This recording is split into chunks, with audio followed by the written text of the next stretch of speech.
Welcome to McPlum, simple solutions served daily. In this video, I will explain how to design a website in Godaddy. First, you will select a template from hundreds of professionally designed options, ensuring a great starting point for your online presence. Next, choose a memorable domain name that perfectly represents your brand.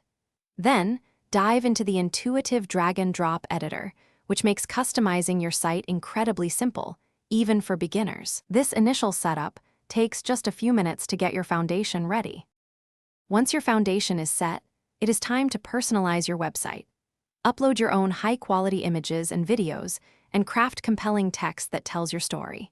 You can easily adjust fonts, colors, and overall layouts to perfectly align with your brand's visual identity. Don't forget to integrate your social media links, allowing visitors to connect with you across various platforms and expand your online reach. Godaddy provides powerful tools to enhance your website's functionality.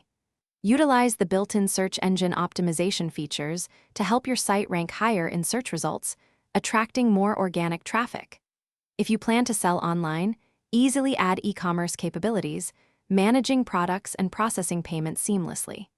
You can also integrate contact forms or appointment booking systems, making it simple for customers to reach out or schedule services. After perfecting your design, the final step is to launch your website. Always preview your site on both desktop and mobile devices to ensure it looks fantastic everywhere. With confidence, hit the Publish button, and your website will be live for the world to see in moments. Remember to regularly monitor your site's performance using the integrated analytics tools, providing valuable insights to help you continue growing your online presence. Thanks for watching. Stay juicy and subscribe.